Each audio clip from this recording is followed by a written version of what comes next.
Olá, meus irmãos, a graça e a paz do nosso Senhor Jesus a todos, um bom dia, uma excelente manhã de domingo aí, para nós que vamos aí começar mais uma jornada aprendendo da palavra do Senhor.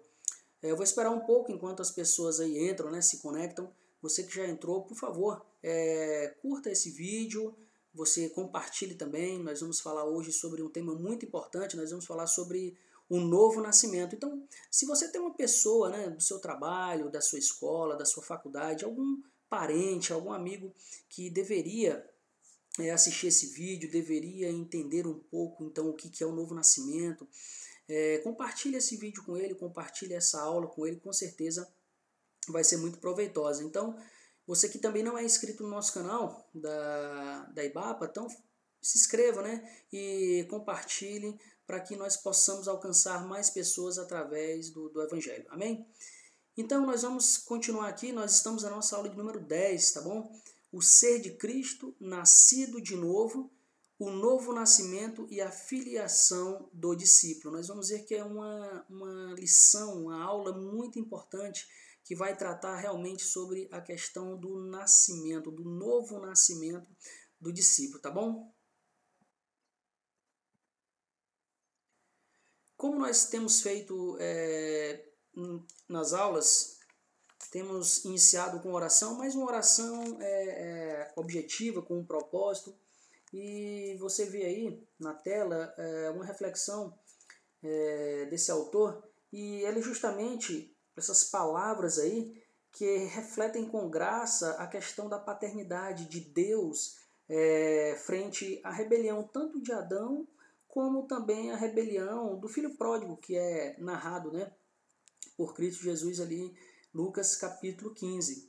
E essa reflexão pequena vai nos trazer alguns questionamentos para que nós possamos orar realmente nessa busca do moldar o nosso caráter, de ser discípulo realmente verdadeiro de Cristo. E aí diz assim: a rebelião de Adão e de todos os seus descendentes é perdoada, e a bênção pela qual Adão recebeu a vida imortal é restaurada. Parece-me que essas mãos, né, as de Deus, estiveram sempre estendidas, mesmo quando não havia ombros sobre os quais descansá-las. Né? Parece-me que o autor aí, ele está se referindo ali a Moisés, quando ele está ali na guerra ali, com os amalequitas, onde ele está com suas mãos cansadas e na hora que ele baixava as mãos, o povo começava a perder a guerra, mas quando ele levantava as mãos, o povo começava a ganhar a guerra. Então ele está dizendo aí que Deus nunca abaixou os braços, né? Jamais retirou sua bênção, nunca deixou de considerar seu filho como o amado. Mas o pai não podia forçar o filho a permanecer em casa. Não podia impor o seu amor ao seu amado.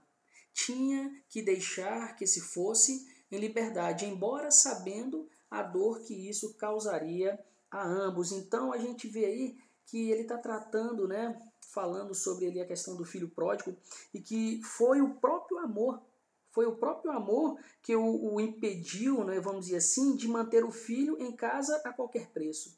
Então, mesmo que o filho pede a sua herança, né, o filho pródigo pede a sua herança e deseja sair de casa, mas o pai, ele não força o filho a permanecer em casa. Então, foi o próprio amor do pai que não impede o filho de sair e quer que ele fique em casa a qualquer custo. Então nós vemos aí que como aquele filho era amado, nós vemos o amor do pai pelo seu filho. Então a gente vê que nós somos amados a tal ponto que temos sim a liberdade de deixar ou abandonar a casa.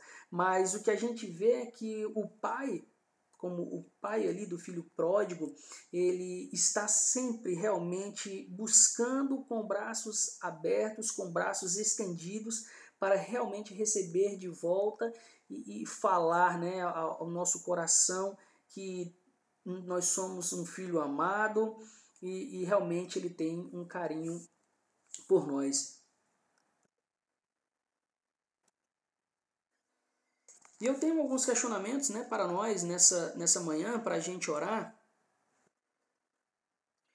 E é o seguinte: o primeiro, você está certo de quê? Primeiro, você é profundamente amado por Deus, independentemente da sua condição? Será que você não só entende esse amor de Deus para com você, como você realmente vivencia esse amor, independente da condição, da situação que você está? Talvez você que esteja assistindo, você possa sim estar afastado da casa do Pai.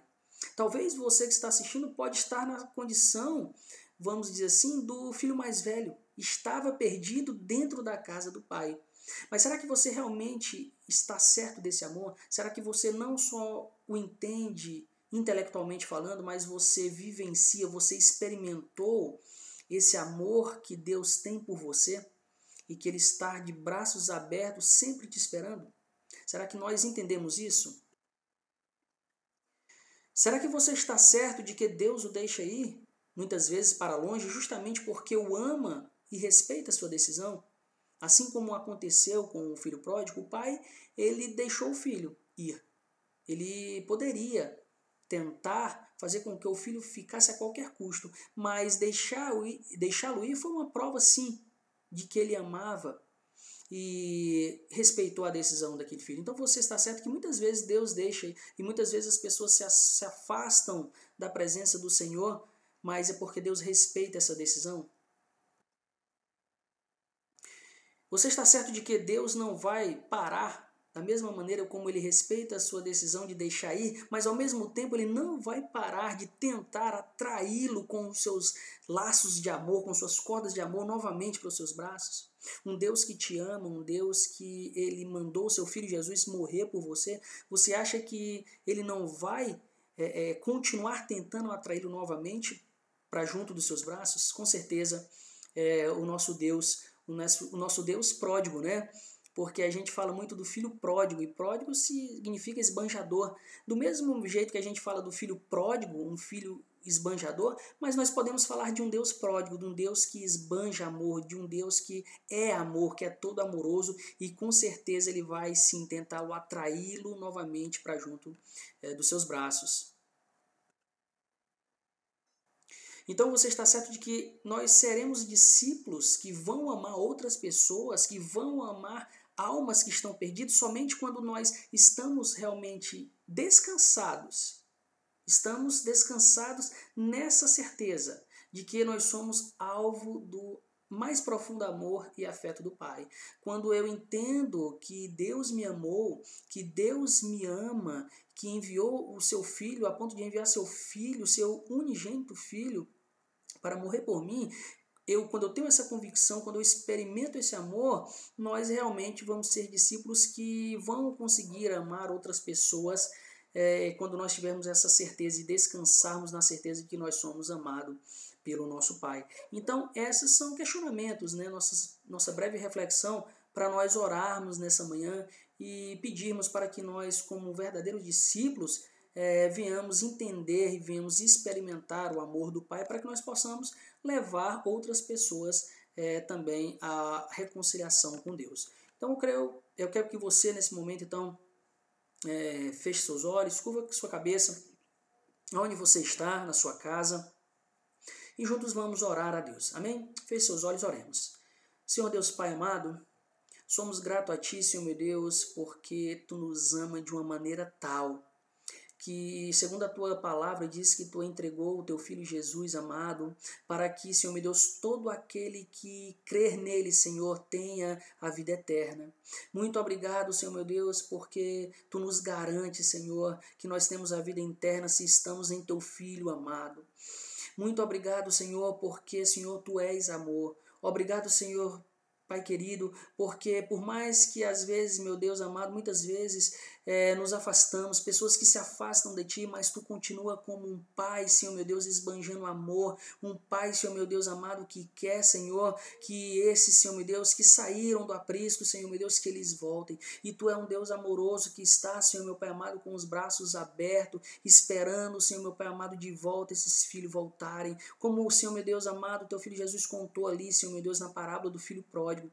Meu Deus amado, que nós possamos entender esse amor, que nós possamos vivenciar esse amor e que nós possamos transmitir esse amor, Senhor meu Deus, porque nós fomos alcançados por esse amor. Só poderemos, meu Pai amado, transmitir esse amor, Senhor meu Deus, a outros, se reconhecermos e experimentarmos, Senhor meu Deus, esse amor que vem de Ti. Muito obrigado por esta manhã, nos guia, Senhor meu Deus, através do Teu Espírito Santo, nessa aula que nós iremos ter agora, para a Tua glória. E eu oro em nome de Jesus humildemente. Amém. Amém, irmãos? Então, nós vamos aqui passar a refletir sobre a questão do nascer de novo. E eu coloquei a imagem para você ver, né, dessa criancinha aí. Mas o que é o nascer de novo, né? Qual é o nascer de novo que nós estamos falando, né? A gente vai ver que trata da história de Nicodemos, né? Um fariseu, um príncipe ali, um principal ali da sinagoga, e ele não entendeu muito bem essa questão do nascer de novo. Mas o que é nascer de novo? O que você entende por nascer de novo? Agora, quem pode produzir? Quem o produz esse nascer de novo? Será que nós podemos produzir esse nascer de novo? Como se dá esse novo nascimento? E por fim, quais são as evidências de um novo nascimento? Então, se eu sou uma nova criatura, é certo que eu tenho evidências que eu sou uma nova criatura. Mas nós vamos tentar responder ao longo dessa aula esses questionamentos, né? O que é esse novo nascimento? Quem produz esse novo nascimento? Como se dá? Como acontece esse novo nascimento? E quais são as evidências que eu tenho desse novo nascimento? Então, na nossa primeira pergunta, o que é nascer de novo? Irmãos, quando a gente está falando em seguir a Cristo Jesus, isso é uma experiência, irmãos, que vai muito mais além do que nós podemos entender neste mundo aqui físico, material. Mas é uma experiência que é transcendente. E como ele fala aqui, é uma abertura para um universo e uma realidade espiritual nova. Quando nós estamos decididos a seguir a Cristo, quando há realmente esse novo nascimento, essa experiência transcendente, essa experiência vai muito mais além do que nós podemos imaginar. É justamente passar, irmãos, da morte para a vida. Nós estávamos mortos em nossos delitos, em pecado, como a Bíblia bem fala, mas agora quando há esse novo nascimento, o que é esse novo nascimento? É passar realmente da morte para a vida. Nós passamos das trevas para a luz. E passar da morte para a vida e das trevas para a luz, isso aí é uma experiência que é transcendente, está muito além do que nós podemos imaginar e compreender totalmente. Então, para descrever essa profunda experiência, essa ruptura que nos tira, né, nos arremessa do ser humano para uma dimensão de outra existência, Jesus ele vai então falar e vai usar o termo, a figura do nascer de novo, então do renascer. Então, seguir Jesus é isso, é passar da morte para a vida, é das trevas para a luz, é uma experiência que está muito aquém, muito além, vamos dizer assim, do que nós podemos às vezes conceber.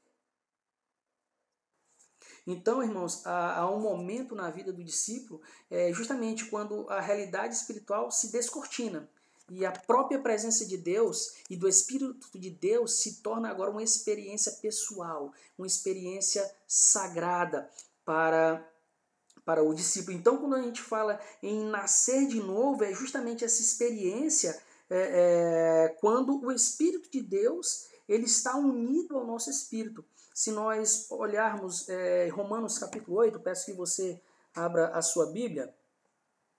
Romanos capítulo 8, eu vou ler aqui no versículo de número 14.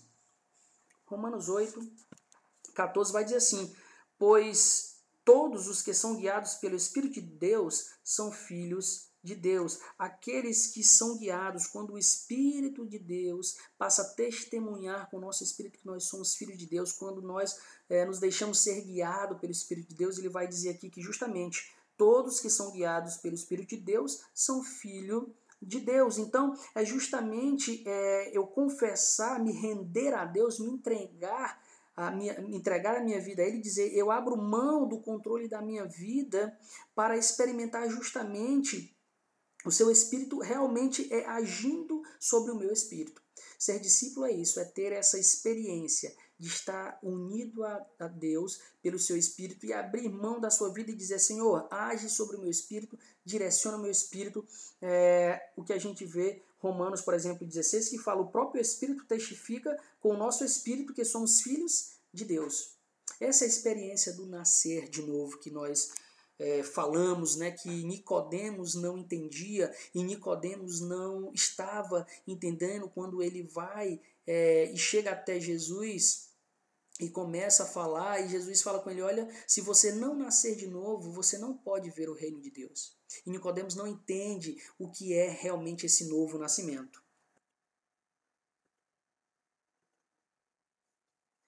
Eu tenho uma frase aqui desse teólogo, A.W. Tozer, e ele vai dizer que para entrar no reino de Deus, o homem tem de nascer de novo. Isto é, ele precisa passar por essa transformação espiritual. E isso justamente concorda completamente com o que, por exemplo, o que João Batista pregava, que ele conclamava ali aos seus ouvintes a preparar o caminho do Senhor, produzindo frutos dignos de arrependimento. Era o nascer de novo. Era o crer e se arrepender. Crer em Cristo Jesus, crer na sua obra salvífica e nascer de novo pelo poder do Espírito Santo. E ele continua aqui dizendo, contudo, a mudança inicial não é a única que o homem redimido vai experimentar.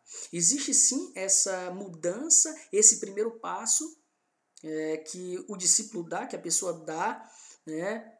Mas essa transformação não para aí. Não é a única que o homem redimido ele vai experimentar. Toda a sua vida cristã ela consistirá de uma sucessão de mudanças, movendo-se sempre rumo à perfeição espiritual. Nós vamos ver mais para frente que nós não somos perfeitos quando nós nascemos de novo, mas o verdadeiro discípulo ele sempre tem esse desejo de buscar uma perfeição, um crescimento espiritual. Então, para realizar estas mudanças, o Espírito Santo emprega vários meios. Né? Nós vamos ver também e falar um pouquinho sobre a santificação, sendo que provavelmente os mais eficientes são os escritos do Novo Testamento. Então, essa questão do que é realmente nascer de novo. Eu ainda tenho uma frase aqui de Charles Spurgeon, onde ele vai dizer que um novo nascimento ele é o processo mais radical e integral concebível. Nas aulas anteriores eu tinha comentado que assim como o chamado de Cristo é um chamado radical, esse chamado requer uma resposta radical. E esse processo ele é radical, ele é integral, ele envolve tudo.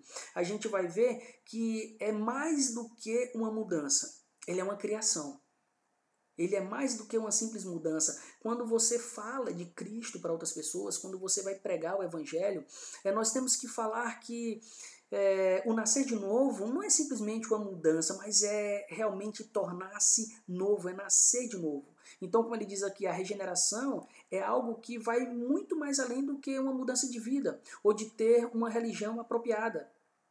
Então, nós corremos o risco de errar quando dizemos, olha, você precisa ter uma mudança na sua vida, você precisa mudar nesse aspecto, você precisa mudar nesse outro, mas na verdade a regeneração, o novo nascimento é algo tão radical e integral que é muito mais do que você mudar simplesmente de um pensamento ou você mudar alguma atitude na sua vida, porque como ele diz aqui, o que a Bíblia fala, o que Jesus disse, ele falou, não, por exemplo, necessário vos é ser lavados. Você simplesmente ter sua vida purificada em alguns aspectos. Ou necessário vos é ser melhorados, você precisa melhorar nesse aspecto. Você necessita atingir uma espiritualidade elevada. Ou Jesus também não falou necessário vos é ser elevados, né? Mas o que Jesus fala para Nicodemos é justamente necessário vos é nascer. Então o novo nascimento ele vai muito mais além do que isso, é muito mais que uma mudança de opinião. Você chegar para falar de Jesus para alguém e dizer, olha, você tem que mudar essa sua opinião, você tem que mudar esse seu jeito de agir. É fato que quando ocorre o novo nascimento, isso realmente também acontece, sim, mas o nascer de novo é muito mais do que simplesmente uma mudança de vida, ou simplesmente mudar de opinião, ou mudar de opiniões muitas vezes religiosas. Então, o processo do novo nascimento é tão completo que é muitíssimo mais que uma modificação na forma de pensar do indivíduo. Quando estamos falando de novo nascimento, ele é radical e integral, que vai muito mais realmente do que simplesmente a mudança na forma de pensar de alguém. E tem uma frase aqui que eu vou ler, que não está aí, mas fala que sim, que um homem ele pode considerar agora que seu dever é ser religioso, que seu dever é ser religioso, né, quando antes era um libertino. Pode conceber agora que seu dever é ser sóbrio, quando antes era bêbado. Pode sentir que é seu dever agora ser diligente, quando antes era um imprudente. Mas todas essas coisas tomadas em seu conjunto não equivaleriam ao novo nascimento. Então, irmãos, porque quando a gente fala de um novo nascimento, é algo radical, é algo integral, é algo que é muito mais do que uma simples mudança de vida ou atitude ou mesmo de algum pensamento. Eu coloquei essa imagem aqui para lembrar de uma frase, não sei se o autor é Dostoiévski, Fyodor Dostoiévski, que ele diz que todo ser humano ele tem um vazio do tamanho de Deus. Eu acho que nós, como cristãos, nós poderíamos ir mais além do que essa frase e o meu propósito aqui. Até porque quando eu vejo essa imagem de um quebra-cabeças aí quase completo e faltando apenas, né, uma peça, a gente pode pensar que o homem, de alguma forma, ele constrói a sua vida com os seus méritos, com as suas boas ações, com o agir de acordo com a sociedade, um código de conduta, de ética, e simplesmente está faltando alguma coisa. É como se Deus fosse simplesmente ali a última pecinha que estivesse faltando de todo esse quebra-cabeça.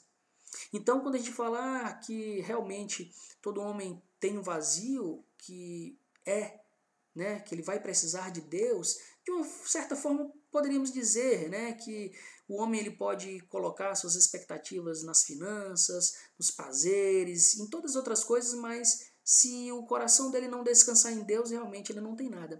Mas quando eu estou falando dessa questão do novo nascimento, de ser uma mudança radical e integral, então eu vejo que o novo nascimento é mais do que simplesmente um ser humano construir toda a sua vida de bondade, de méritos, seus pensamentos e agora ter somente uma pecinha faltando e é Deus que vai se encaixar. Não.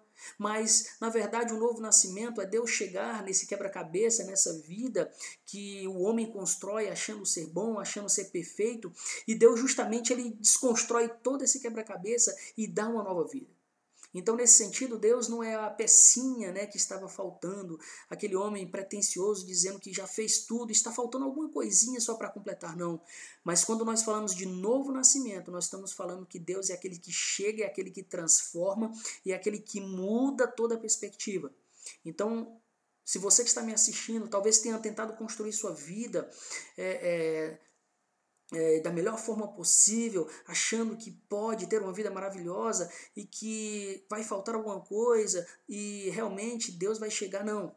Quando Deus chega, Ele chega para transformar, Ele chega para colocar ao avesso, dar uma nova, na verdade uma nova vida, porque a Bíblia diz que tudo vai se fazer novo.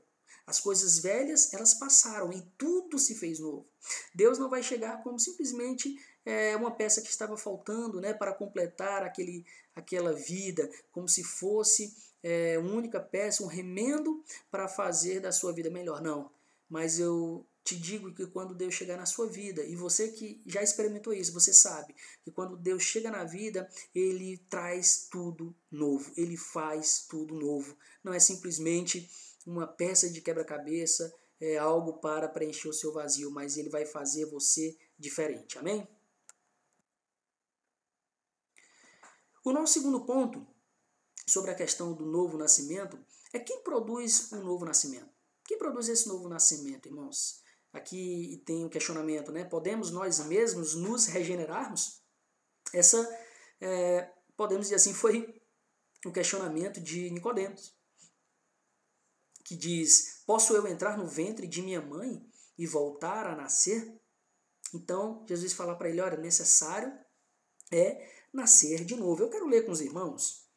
A gente não leu no início, mas eu queria ler a passagem que fala sobre essa narrativa, que é João, Evangelho segundo João, no capítulo de número 3. E a partir do versículo 1 vai dizer assim: havia entre os fariseus um homem chamado Nicodemos.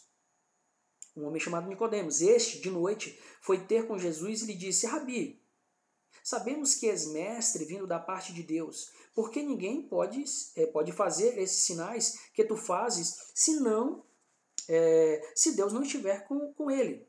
A isto respondeu Jesus. O que Jesus responde para Nicodemos? Em verdade te digo que se alguém não nascer de novo, não pode ver o reino de Deus. E no versículo 4, Nicodemos, ele vai dizer: como pode um homem nascer sendo velho? Pode, porventura, voltar ao ventre materno e nascer segunda vez? E Jesus vai responder para ele: olha, em verdade te digo que quem não nascer da água e do Espírito não pode entrar. Então Jesus está dizendo: olha, na primeira vez, olha, você não pode ver o reino de Deus. E agora ele vai numa progressiva e diz: você não pode entrar no reino de Deus. Porque o que é nascido da carne é carne, e o que é nascido do Espírito é Espírito. Não te admires de eu dizer: importa-vos nascer de novo. O vento sopra onde quer. Ouves sua voz, mas não sabes de onde vem, nem para onde vai. Assim é todo o que é nascido do Espírito. Então, esse aqui é até o versículo de número 8 que a gente lê da passagem onde Jesus fala com Nicodemos. Agora, então, quem produz esse novo nascimento? Nicodemos estava ali sem entender muito bem. Será que eu tenho que retornar? Como? Retornar à barriga da minha mãe, ao ventre da minha mãe e nascer? Mas Jesus fala: necessário é nascer de novo para você não somente ver o reino, mas para você entrar no reino. Então nós vamos refletir um pouco quem produz esse novo nascimento na nossa vida.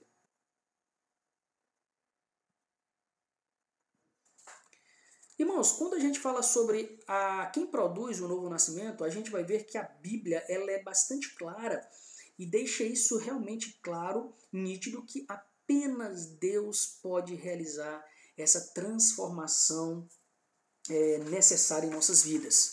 Somente Deus pode capacitar os seres humanos a fazer realmente o que é agradável aos olhos de Deus. Então a gente vai ver, por exemplo, nessas 3 passagens, que nós teríamos outras e várias passagens, mas deixam bem clara essa situação de quem realmente pode transformar a vida do ser humano. Quem pode produzir esse novo nascimento? Eu quero que você abra sua Bíblia, por favor. Acompanhe comigo, vá até o Antigo Testamento, Deuteronômio, no capítulo 30, no versículo 6. E nós vamos ver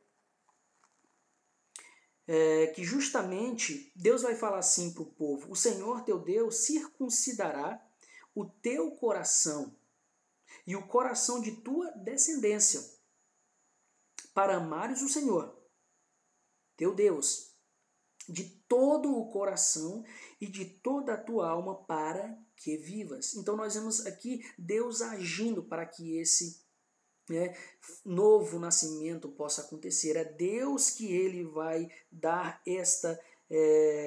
dar um novo coração para que o povo amasse realmente, para que vivesse. Isso é Deuteronômio. Agora, na próxima referência, profeta Jeremias, no capítulo 31, o versículo é o versículo de número 33, e vai justamente também enfatizar, que diz assim: porque esta é a aliança que firmarei com a casa de Israel. Depois daqueles dias, diz o Senhor, na mente lhes imprimirei as minhas leis. Também no coração lhes escreverei, Eu serei o seu Deus e eles serão o meu povo. Então é Deus que vai realmente imprimir suas leis na mente, é Deus que vai imprimir essa lei no coração do povo. E por último, irmãos, Ezequiel capítulo 36, o nosso versículo agora é o versículo de número 26, que diz assim: dar-vos-ei coração novo. Olha Deus falando através do profeta Ezequiel para o povo: eu dar-vos-ei coração novo. É Deus que dá esse novo coração. E porei dentro de vós espírito novo. É Deus que dá o espírito novo, é Deus que dá um novo coração. Tirarei de vós o coração de pedra e vos darei um coração de carne. Então, a gente vê aqui, para ser filho de Deus não é algo que você vai conseguir pela descendência. Os judeus se orgulhavam de dizer que eram filhos de Abraão. Os judeus se orgulham de dizer que eram filho do patriarca Abraão. Mas isso não é importante, porque não é pela descendência, não nasceram por descendência natural, Cristo vai dizer. Nem pela decisão humana autônoma, não é pela vontade da carne, mas é exclusivamente pela ação de Deus. Então quem produz esse novo nascimento é Deus. Quem dá um novo coração, quem tira o coração de pedra e põe o coração de carne, quem dá um novo espírito, tudo isso é Deus. E em João, capítulo 1, versículo 12 e 13, você pode acompanhar na sua tela, a gente lê assim: contudo, aos que o receberam, aos que creram em seu nome, deu-lhes o direito de se tornarem filhos de Deus. Então não é por descendência, mas é aqueles que creram.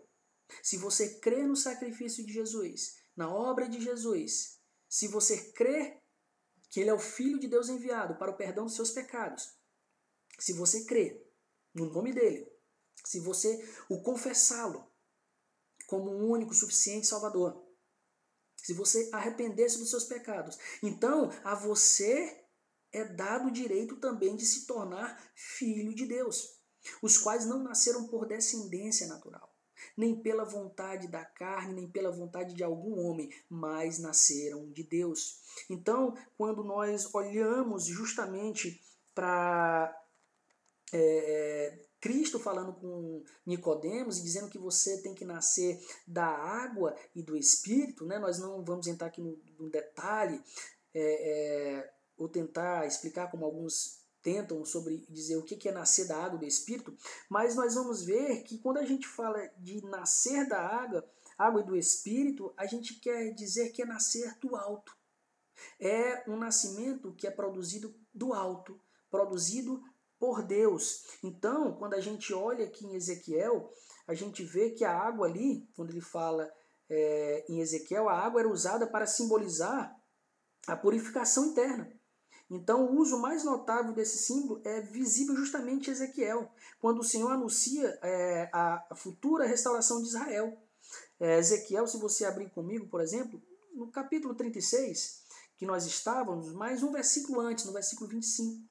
Olha aqui como isso, quando Cristo está falando para Nicodemos, parece que Cristo está falando para ele que é um conhecedor da lei, era um príncipe, ele era um fariseu, ele sabia da lei. Então, quando Jesus está falando do novo nascimento e Nicodemos não está entendendo, Jesus parece que quer levar a mente de Nicodemos lá para o Antigo Testamento, lá para o livro de Ezequiel, justamente no capítulo 36, no versículo 25, que diz assim: então aspergirei água pura sobre vós, e ficareis purificados. De todas as vossas imundícies e de todos os vossos ídolos vos purificarei.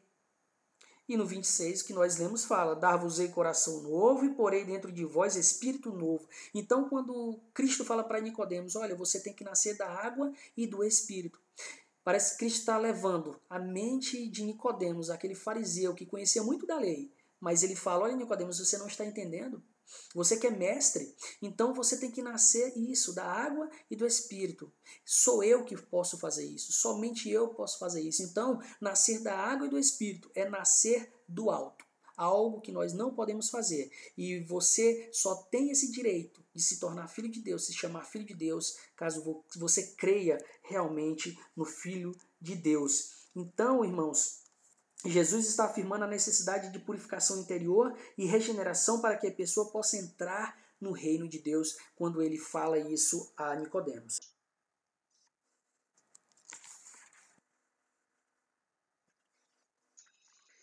Então aqui, repara que ser filho de Deus não é algo que se consegue pela descendência, mas justamente pela vontade exclusivamente de Deus. Não nasceram por descendência natural, nem pela decisão humana, né, nem pela vontade da carne, mas exclusivamente ação e obra de Deus através do Espírito Santo. E aqui, em vermelho diz, para sermos filhos de Deus, precisamos ser espiritualmente gerados por Ele. Você é gerado novamente. A regeneração é uma obra totalmente divina que é realizada pelo Espírito no coração do pecador.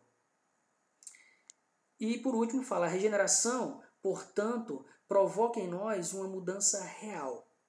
Deixamos de ser simplesmente criaturas de Deus e nos tornamos filhos de Deus.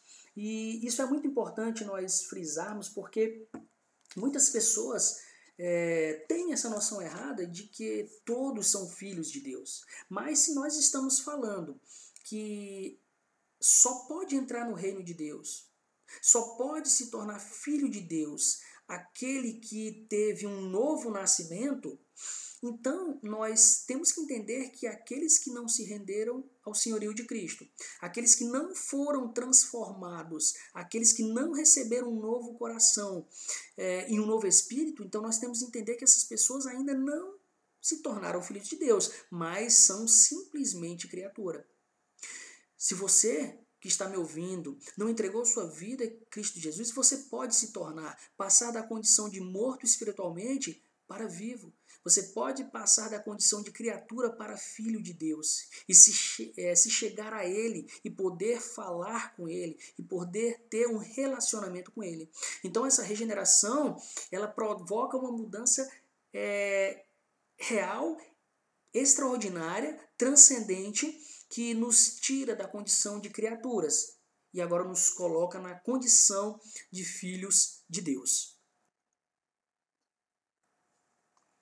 Então, irmãos, nós já vimos que o que é esse nascer de novo, nós já olhamos um pouco sobre quem produz esse novo nascimento, né?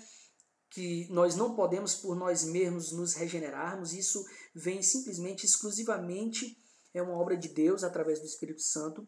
E agora, o terceiro ponto para nós refletirmos, aqueles questionamentos que nós levantamos ali no início, quais são as evidências do novo nascimento? Então, se eu sou uma nova criatura, se as coisas velhas já passaram e agora tudo mesmo se fez novo, quais são evidências que eu posso dar, que eu dou com esse novo nascimento? Nós vamos aqui refletir algumas delas, tá, irmãos?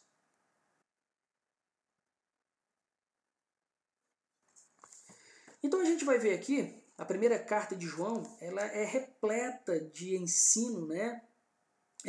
O apóstolo João ensinando sobre essa questão da regeneração. E logo no 1 João, na sua primeira carta, no capítulo 2, 29, vai dizer e vai afirmar que a pessoa regenerada é aquela que pratica a justiça. Então, enquanto nós caminhamos aqui como discípulos de Cristo, nós devemos viver como Cristo viveu, ou seja, em justiça, na prática de justiça. Então, aquele que realmente professa ser cristão, ser um discípulo de Cristo, mas não luta, não vive lutando para viver realmente em obediência, para viver em amor, para viver na verdade, está se enganando. Então, aquele que é regenerado, ele pratica a justiça. E isso mostra justamente que a regeneração, embora ela aconteça em um dado momento realmente específico no tempo, ela é manifestada agora na vida do discípulo, do crente, pelos efeitos que ele produz. Práticas de justiça, vamos dizer prática das obras, né? Prática de boas obras, né? Nós não praticamos boas obras para ser salvo, mas é porque nós fomos salvos, nós nascemos de novo, que nós agora praticamos essas obras que estão reservadas para nós, que já foram reservadas para que nós a praticássemos. Isso é evidência do novo nascimento. Agora tem um ponto que eu queria ressaltar aqui, que eu comentei no início, que é importante, é que, irmãos, a regeneração, esse novo nascimento, ela não nos torna uma pessoa perfeita. E isso nós temos que frisar porque muitas pessoas acham que nascer de novo, ou tornar-se um discípulo, um cristão, vai ser uma pessoa agora perfeita, que não tem erro, e isso pode frustrar, porque a pessoa está na sua caminhada, lutando contra a carne, lutando contra o pecado, e às vezes quando erra, quando peca, vai achar que Deus não a ama mais, que Deus está furioso com ela e que ela não pode ser perdoada. Nós temos que entender que isso não é uma carta branca para pecarmos, não, mas nós temos que entender que nós não somos perfeitos. Uma vez eu conversando com uma pessoa e falando sobre Cristo, falando sobre o Evangelho, e ela falou uma coisa que realmente às vezes acontece. Ela falou, não, é porque vocês que são crentes ou cristãos, vocês acham que são perfeitos, né? Acham que são santos, que não erram. Aí eu disse, olha, alguém que falou com você deve ter se equivocado quanto a essa situação, porque eu sou pecador também. Eu sou falho, nós erramos. A diferença é que nós somos um pecador, mas nós somos justificados. Nós somos pecadores lavados e remidos pelo sangue de Jesus. Nós fomos declarados justos não porque eu sou bom ou porque eu mereço, mas pelos méritos de Cristo. Mas o novo nascimento ele não nos torna perfeito que nós agora não erramos mais ou não pecamos mais. Fala que mesmo depois de ser regenerados, continuamos tendo que lidar com esse problema que é o pecado. E o próprio João ele vai ensinar que se afirmarmos que estamos sem pecado, enganamos a nós mesmos. Enganamos-nos a nós mesmos e a verdade não está em nós. Nós temos que saber que nós fomos realmente livres da penalidade do pecado, mas agora nós estamos lutando contra o poder do pecado. É uma luta agora da carne contra o espírito. A nossa velha humanidade, ela quer se levantar a qualquer custo. E nós devemos ter realmente essa consciência de que nós devemos a cada dia estar lutando para vencer e mortificar o pecado. E até o dia em que nós seremos livres da presença do pecado de vez. Então, umas evidências é a prática da justiça, é você ser regenerado, mas saber que você continua às vezes errando, pecando, imperfeito, até que o nosso corpo corruptível seja revestido, né, de incorruptibilidade.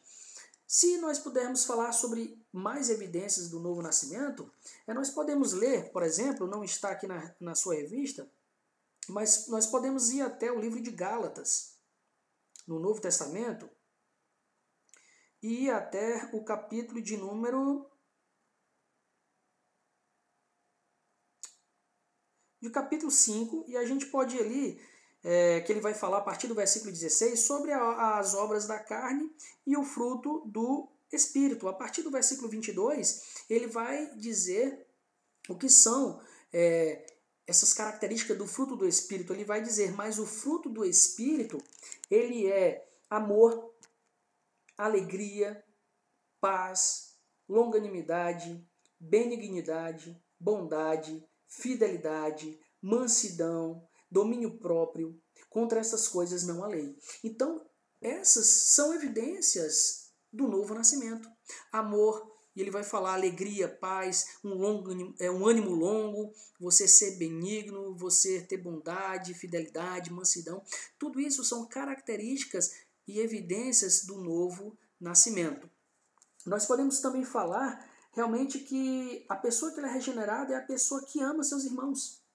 É a pessoa que ama, porque aquele que é amor, que através do seu Filho deu a vida por nós, ele espera que nós também amamos aquelas pessoas que nós levamos o Evangelho, que nós falamos de Cristo. Então a pessoa regenerada ama seus irmãos, sendo esta mais uma evidência da regeneração.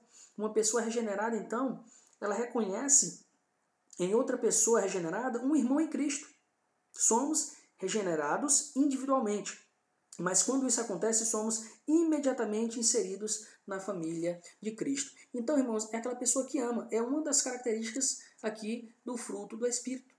Nós não podemos viver isolados, mas nós só desenvolveremos essas evidências do novo nascimento, no caso, características do fruto do Espírito, se nós estivermos em relacionamento uns com os outros. Nós podemos amadurecer mais e mais essas características. E outra, por exemplo, em 1 João 5,1, o apóstolo ele vai afirmar que a pessoa regenerada ela tem fé em Jesus, tem fé em Cristo.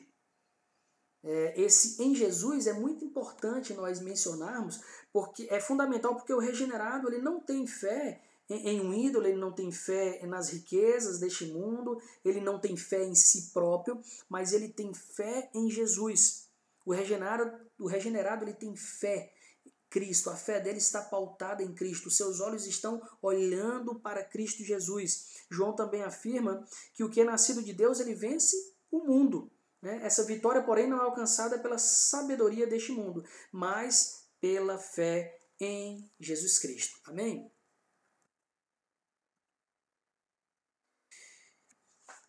Eu coloquei essa imagem aí, falando um pouco que muitas vezes a regeneração ela não nos torna perfeito. Talvez você já tenha visto aí, como que funciona um ioiô. E eu gosto muito dessa figura aí, trazendo aqui para nós entendermos que muitas vezes nossa vida cristã, às vezes parece como essa situação do ioiô, Uma hora ali você pode ver está embaixo, outra hora está em cima, e assim nós vamos caminhando nessa nossa vida cristã, porque nós não somos perfeitos, muitas vezes estamos embaixo, estamos em cima, e é isso mais ou menos o que acontece com a minha vida, com a sua, e nós não podemos não termos, às vezes, a situação. Muitas vezes passamos a nossa vida cristã ali na parte de cima, em alguns momentos, algumas situações que parece que nós estamos mais para baixo. E você pode dizer, nossa, mas eu estou em cima, outra embaixo. O que isso realmente faz com que eu cresça? Parece que eu estou caminhando um passo e dando os dois para trás. E realmente parece que é assim, às vezes, a vida cristã que às vezes nós levamos. Mas, agora se você imaginar uma pessoa subindo uma escada. Imagina que essa pessoa está subindo uma escada. E mais, essa pessoa está subindo uma escada jogando ali um ioiô. Eu sei que horas o ioiô vai estar embaixo, outra hora ele vai também estar em cima.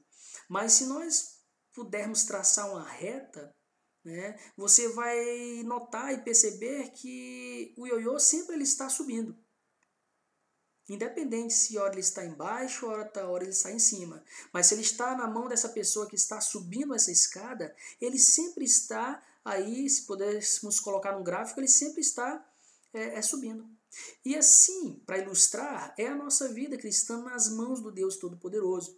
Muitas vezes nós estamos passando por alguma situação que nós estamos na parte baixa, outros momentos nós estamos na parte alta, mas quando nós estamos na mão de nosso Deus poderoso, nossa vida cristã está sempre no ascendente. Nós estamos sempre buscando a perfeição, a ser moldado por Cristo Jesus, a termos o caráter de Cristo Jesus. Então essa ilustração, ela fala bem que por mais que a regeneração, o novo nascimento, não nos torne um ser perfeito, mas nas mãos do nosso Senhor, nós vamos agora de glória em glória nos chegarmos mais próximo dele como filhos que querem alcançar essa perfeição. Amém? Então, irmãos, a regeneração coloca em nosso coração justamente essa vontade, essa disposição nova.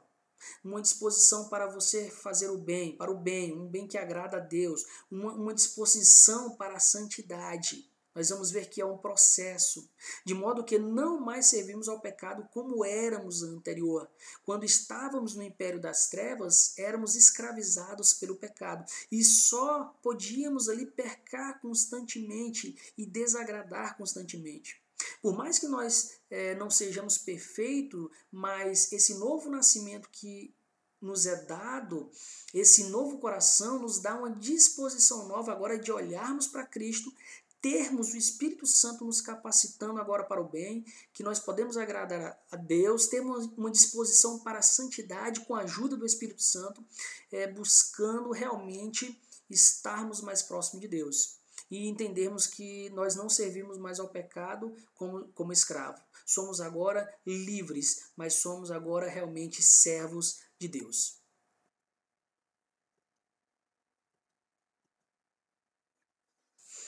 Continuando aqui um pouco então dessas evidências, né, desse novo nascimento, daquele que foi regenerado, que recebeu um novo coração, que recebeu um novo espírito, nós vemos aqui no primeiro ponto que, sendo transformado e tendo um novo nascimento dado por Deus, somos também preservados por Ele. Irmãos, se Deus te deu um novo coração, te deu uma nova vida em Cristo Jesus, nós temos que crer que nós somos preservados por esse Deus. E eu quero que você abra na referência que está aparecendo para você, que é de 1 de Pedro, primeira carta de Pedro, no capítulo 1, a partir do versículo 3, e vai dizer que bendito o Deus e Pai de nosso Senhor Jesus Cristo, que, segundo a sua muita misericórdia, nos regenerou para uma viva esperança, mediante a ressurreição de Jesus Cristo dentre os mortos, para uma herança incorruptível, sem mácula, imarcessível, reservada nos céus para vós outros, uma herança que está guardada no céu para nós. E no versículo 5 vai dizer que sois guardados pelo poder de Deus.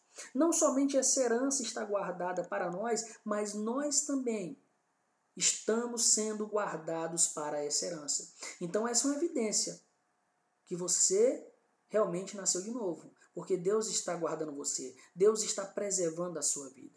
O segundo vai dizer, nem mesmo o diabo pode nos fazer voltar ao antigo estado de mortos espirituais, inimigos de Deus. E quando eu leio isso, eu me lembro da passagem que está em Romanos, Paulo quando escreve aos Romanos, no capítulo 8, a partir do versículo 35, que é justamente um versículo muito conhecido que vai dizer: quem nos separará do amor de Cristo? Será tribulação, angústia, perseguição, fome, nudez, perigo ou espada? Como está escrito, por amor de ti somos entregues à morte todo dia. Fomos considerados como ovelhas para o matadouro.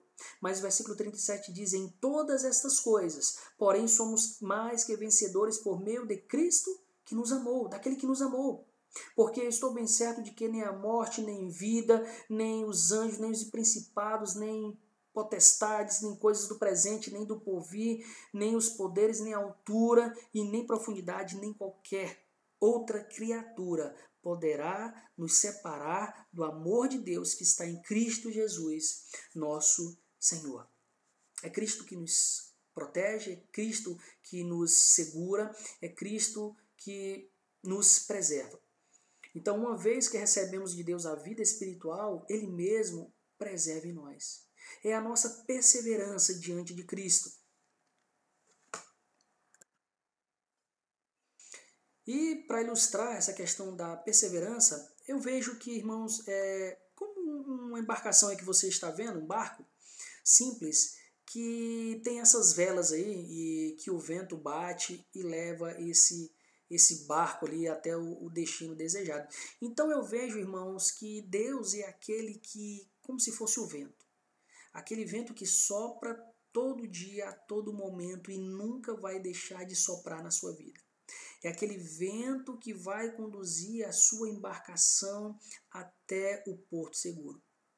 Mas também eu vejo que nós como cristãos, a todo momento, a todo dia, a todo novo nascer do sol, nós temos que realmente, sim, lutar para que essas velas aí estejam em cima, estejam içadas. Então eu vejo que o vento, o sopro de Deus, ele não para nunca nas nossas vidas para nos levar até onde ele deseja. Ele está soprando constantemente, mas nós devemos, em obediência, porque nós o amamos, porque nós o desejamos, a todo dia içarmos essas velas para que esse vento bata nesse barco e conduza até o fim desejado. Alguém pode perguntar, então em última análise vai depender de você. Não, eu não vejo assim. Eu vejo que Deus está soprando o seu vento, nos conduzindo. Mas eu vejo que aquele que é um verdadeiro discípulo, aquele que se entregou radicalmente para Deus, que teve uma vida transformada, ele vai sempre lutar para que essas velas estejam no alto, para que o sopro de Deus esteja batendo, esteja conduzindo, o levar até onde ele deseja e vai levar. Aquele que nasceu de novo vai ter esse desejo ardente a cada dia, por mais que esteja ali, né, como eu falei no ioiô, às vezes não levantou essa vela todinha, às vezes passou algum tempo com essa vela aí baixa, mas aquele que é nascido de novo, aquele que foi restaurado, aquele que teve sua vida modificada, ele vai estar lutando sempre, porque ele deseja estar com Cristo, ele deseja ver o seu Senhor Jesus amado face a face. Então ele vai estar lutando para que essas velas estejam sempre içadas, sempre alta, para que realmente ele chegue ao lugar, ao destino seguro. E tem uma frase aqui, irmãos, né, de Charles Spurgeon, que fala: a partir do momento em que o Espírito nos revivifica, dando-nos uma vida regenerada, todo o nosso ser passa a gozar de afinidade com Deus, mostrando-se exultante e grato. Isto é o nascer do Espírito. Entretanto, isso não é o fim, mas apenas o começo, pois é a partir daí que o nosso coração inicia o glorioso caminho da busca, que consiste em penetrar nas infinitas riquezas de Deus. Posso dizer que começamos nesse ponto, mas digo também que nenhum homem já chegou ao final dessa exploração, pois os mistérios da Trindade são tão grandes e insondáveis que não têm limites nem fim. É o desejo de passo a passo, conhecendo mais do nosso Deus. E quando nós estivermos com Ele na glória, nós o conheceremos cada vez mais, nunca deixaremos de conhecer o nosso Deus. Então, do lado tem a imagem aí, né? Não é novela não, mas vale a pena nascer de novo. Realmente, se você está ouvindo essa mensagem, você que não entregou sua vida a Cristo Jesus, vale a pena nascer de novo. E isso não depende de você, mas depende do poder de Deus pelo seu Espírito Santo. Basta que você creia e você se arrependa dos seus pecados. Por último, irmãos, eu quero refletir sobre a filiação do discípulo, né? Agora, se nós fomos transformados, nós fomos adotados. Nós temos agora uma identidade, né? Você pode ver aqui a camisa? Eu estou até vestido aqui com a camisa aqui, ó. Deixa eu mostrar aqui para você. Né? Qual que é a sua identidade, né? Então agora nós temos uma nova identidade em Cristo Jesus. Então, irmãos, aqueles que foram regenerados pela vontade de Deus, nós já vimos isso, esse novo nascimento parte de Deus, e foram tornados também seus filhos. Nós recebemos o poder de sermos chamados filhos de Deus. Tudo isso nós já vimos. Então Jesus quebra com todos os protocolos da época quando se refere a Deus como Abba. Jesus, mesmo sendo Deus, mas quando ele ora, quando ele fala com seu Pai, ele se refere a Deus como Pai, como Abba. E aqui, na parte de vermelho, diz que o judaísmo antigo ele dispunha de uma grande riqueza de modos de se dirigir a Deus, mas chamar Deus de Pai certamente não era um deles. A expressão aramaica Abba, traduzida por Pai, era linguagem de crianças, um termo utilizado no dia a dia. Para os contemporâneos de Jesus, teria parecido irreverente, até mesmo inimaginável, invocar a Deus usando essa palavra tão familiar, Abba. Não sei se você já teve a oportunidade de orar ou fazer uma oração quando pessoas que não são cristãs estão do lado. E tem pessoas, eu acho que até ficam assim, olhando, né, essa intimidade muitas vezes que nós temos de chamar Deus de Pai e nos aproximarmos dele. Então, acho que tem muitas pessoas que até veem isso, né, e ficam assim abismadas, vamos dizer, desse relacionamento que nós temos em poder orar, em poder falarmos, né, sobre o nosso Pai. Isso porque nós nos tornamos filhos, né, nascemos de novo. Então, como está em Romanos 8, do 14 e 16, eu já li alguns versículos, fala, porque todos que são guiados pelo Espírito de Deus são filhos de Deus. O Espírito Santo é como se fosse nossa bússola, né, que nos mostra o norte, que nos dá o norte que nós devemos prosseguir. Pois vocês não receberam o Espírito que os escravize para novamente temer, mas receberam o Espírito que os adota como filhos. Não recebemos o Espírito mais de escravidão, mas agora de adoção, né, que nos adota como filhos, por meio do qual nós podemos clamar, Abba, Pai. O próprio Espírito testemunha ao nosso espírito que nós somos filhos de Deus. Temos uma nova identidade em Cristo Jesus. Isso também está claro, né? Em Gálatas capítulo 4, versículo 6, quando diz, e porque vocês são filhos, né? Nós somos filhos, porque vocês são filhos, Deus enviou o Espírito de seu Filho aos seus corações, o qual clama, Abba, Pai. Você pode clamar, você pode dizer, Papai.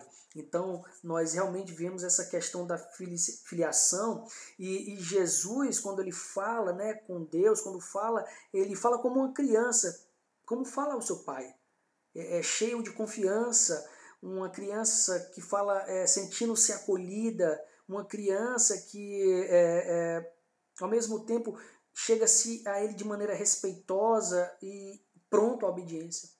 Mesmo sendo Deus, ele ora e fala isso, né, cheio de confiança, chega ao mesmo tempo com respeito e obediência. Então, irmãos, converter-se, ter um novo nascimento, significa reaprender, né, vamos dizer assim, a dizer Abba. Aquele relacionamento que o homem tinha perdido, agora ele tem agora esse relacionamento, essa filiação que nós temos, né, de poder chamar nosso Deus de Pai. Então, ter um novo nascimento significa reaprender a dizer Abba, depositar total confiança no Pai Celestial, retornar à casa do Pai, aos braços daquele que nos ama. Então, irmãos, a certeza da filiação traz segurança ao discípulo. Será que você tem essa certeza dessa filiação? Será que você tem certeza que você nasceu de novo e foi adotado agora na família de Cristo? Essa certeza traz segurança para o discípulo, pois o pai sabe do que seus filhos precisam. Isso está lá escrito em Mateus 6. Sua bondade e providência são certas e permitem aos seus filhos descansar. É descansar nos braços do pai, como um bebê. Quando um pai, uma mãe, né, pega aquele bebê e aquele bebê ali está totalmente dependente, descansando nos braços do pai. Sabe que o melhor lugar para ele estar é nos braços do pai. Então, ser uma nova criatura é reaprender então a dizer Abba, né, depositar realmente toda essa confiança ao Pai Celestial, retornar à casa do pai e aos braços do pai.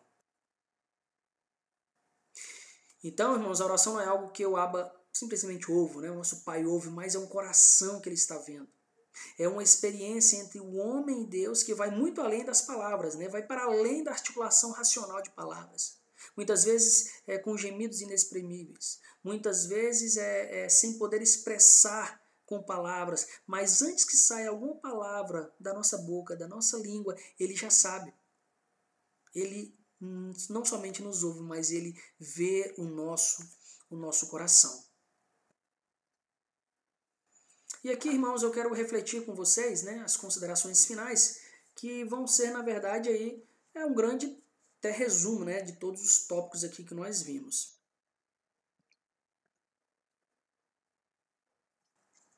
Então, o primeiro é que o novo nascimento é uma transformação, irmãos, instantânea. é algo que acontece na vida do ser humano, da criatura, que passa e torna-se filho, é instantânea, é algo imediato, que é diferente justamente da santificação, que é um processo contínuo que vai durar, irmãos, pela vida inteira do discípulo. O processo de santificação, ele é alcançado dia a dia com a ajuda do Espírito Santo. O novo nascimento é algo que acontece instantâneo, é algo imediato, mas a santificação, porque nós não somos perfeitos, então essa santificação, sem a qual ninguém verá o Senhor, ela é um processo contínuo que leva a vida do discípulo toda. Em Efésios 2:5, a regeneração é descrita como uma mudança da morte para a vida. Não existe meio termo entre a morte e a vida, não tem ser neutro, né? Ou você está vivo ou você está morto. Então a pessoa não tem meio termo. Se eu ler aqui Efésios 2:5, quero ler com você. Abra sua Bíblia aí, nós já estamos terminando. Efésios capítulo 2, o versículo de número 5. Então, Efésios 2, vamos lá, Efésios capítulo 2, o versículo é o versículo de número 5, que diz assim: E estando nós mortos em nossos delitos, nos deu vida justamente com Cristo, pela graça sois salvos. Então a regeneração é descrita então como essa mudança radical que transcende da morte para a vida, das trevas para a luz, né? É uma transformação sobrenatural que Deus realiza no discípulo, também vimos isso.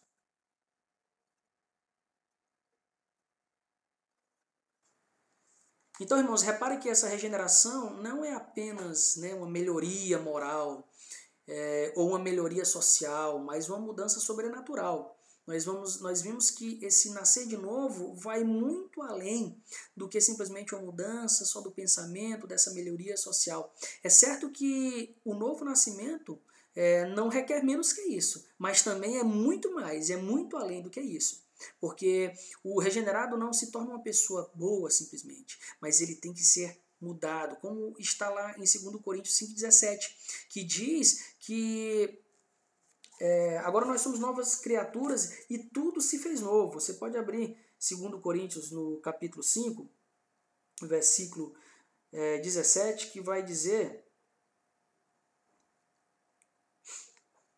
5,17, que diz assim: E assim, se alguém está em Cristo, se alguém foi realmente feito um novo, é nova criação. As coisas antigas já passaram, e eis que se fizeram todas as coisas novas. Então, regeneração, novo nascimento é muito mais simplesmente do que uma melhoria de vida, uma melhoria social, uma mudança, mas é uma mudança sobrenatural, tá? É claro que a santificação que acompanha a regeneração tem efeitos éticos na vida do regenerado, né? Mas a regeneração vai muito mais além do que isso. Eu disse então que não é menos do que isso, mas é muito mais do que isso, tá? Ela não se refere somente a uma mudança de comportamento, mas uma mudança em nosso relacionamento com Deus. O último tópico aqui fala, é uma mudança radical, não simplesmente da superfície. A regeneração atinge a essência completa da natureza humana.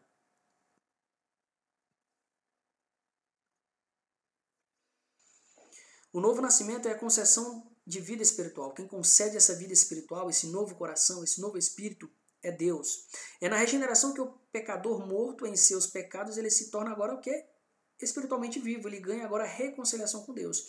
Então, nascer de novo é uma mudança que afeta a vida todo o ser humano. Não se trata de uma mudança apenas intelectual na mente, irmãos, mas nós vamos ver que envolve todo o ser humano, né? A Escritura afirma que a pessoa regenerada tem um coração novo, isto é, uma nova vida. E aqui é sobre o arrependimento, né? Para nós nascermos de novo, isso depende de Deus, mas nós temos que nos arrependermos e crermos. E arrependimento, né, vem do grego aí, metanoia, significa mudança de mente. Mas quando a gente fala sobre mudança de mente, vai muito mais além do que simplesmente algo intelectual ou um remorso pelo pecado que eu senti. Não, o arrependimento, ele envolve essa mudança do ser humano por completo, por inteiro. Ele envolve tanto mente, ele envolve emoções, ele envolve vontade. Então, o aspecto intelectual é justamente entender, por exemplo, e reconhecer o pecado. Entender e reconhecer é que nós somos pecadores, mas não para aí. Existe o aspecto emocional, que é justamente a tristeza e vergonha genuína, não simplesmente um remorso. Porque a Bíblia vai dizer que a tristeza é segundo Deus, tá bom? Não um remorso, um choro por causa das consequências de um pecado, mas a tristeza e vergonha genuína pelo pecado e uma alegria em saber que Deus é um Deus perdoador. E isso também envolve um terceiro aspecto, que é o aspecto volutivo, né? A vontade. Ter essa mudança interna para longe do pecado, buscar o perdão de Deus.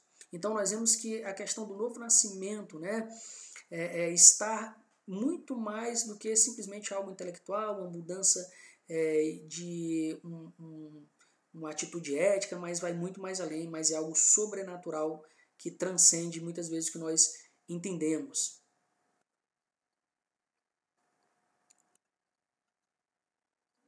Irmãos, nós vamos aqui no nosso momento de compartilhar.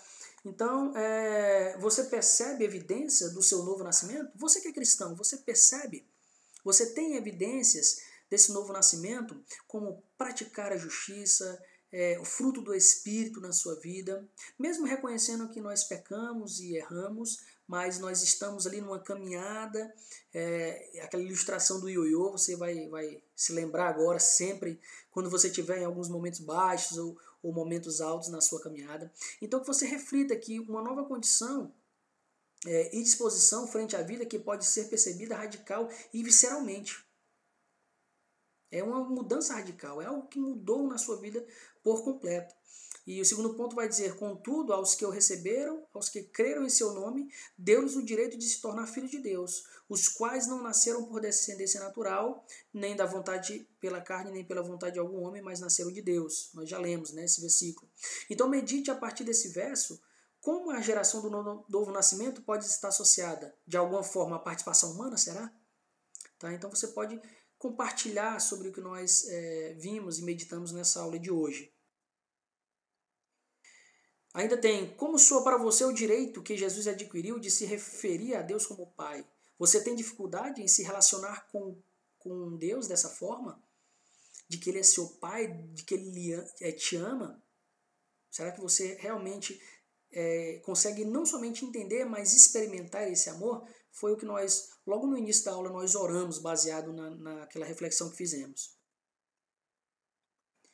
E o momento de viver, né, até o nosso próximo domingo, nosso próximo encontro, se assim Deus nos permitir, é para você separar um tempo durante essa semana em solitude, em oração, tentar refletir sobre reais evidências do seu novo nascimento.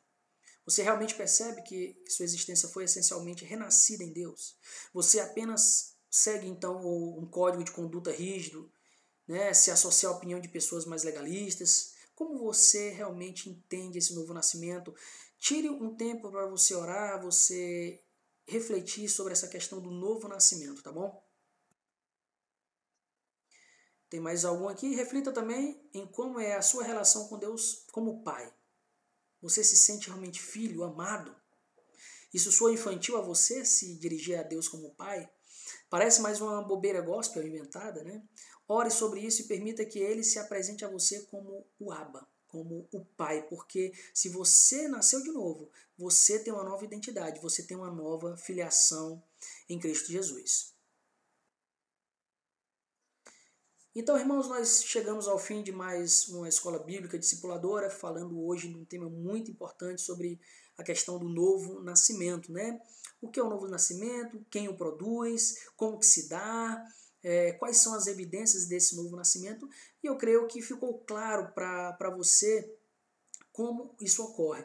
Então, eu peço mais uma vez, né, se você tem alguém que precisa ouvir essa mensagem, compartilhe com ela, alguém que precisa ouvir, fale de Jesus para ela, compartilhe essa mensagem para que o Evangelho seja compartilhado com muitas e muitas pessoas. Nós vamos então orar para finalizar e depois você continua acompanhando aí no domingo as aulas do Ibapa Kids, né? Não deixe de colocar aí o seu filho aí de frente aí para o celular, para o notebook ou para a televisão para acompanhar as aulas do Ibapa Kids. Amém? Vamos orar? Feche seus olhos, vamos orar em nome de Jesus. Senhor Deus, Pai amado, muito obrigado por esse domingo, obrigado por esta aula maravilhosa, Senhor. Obrigado, meu Deus, porque Tu, Senhor, meu Deus, pelo Teu poder, através do Teu Santo Espírito, nos deste um novo coração.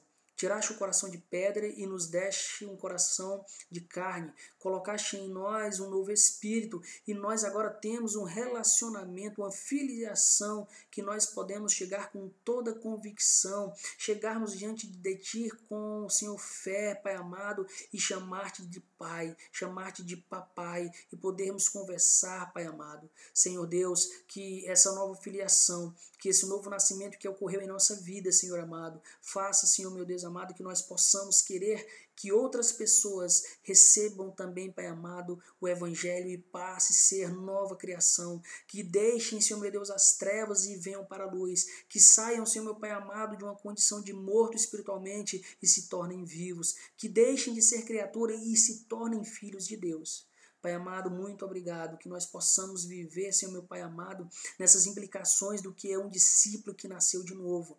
Muito obrigado, Pai amado, que nós tenhamos, Pai amado, agora, Senhor, a certeza da nossa salvação, que Tu estás, Senhor meu Pai amado, nos guiando, nos protegendo, Senhor meu Pai, nos guardando, Senhor meu Deus, até aquele grande dia onde nós veremos, meu Pai amado, Teu Filho Jesus, o nosso Senhor e Salvador, face a face. Muito obrigado por esse domingo, abençoa, Senhor meu Pai amado, as aulas logo depois, Senhor meu Deus, do Ibapa Kids, as professoras que com carinho prepararam, Senhor meu Deus, essa aula, e que, Pai amado, Senhor, nós possamos ter um domingo abençoado na Tua presença. Eu te peço humildemente em nome de Jesus. Amém. Amém, meus irmãos, até o próximo domingo e que Deus possa ficar com todos nós nessa semana.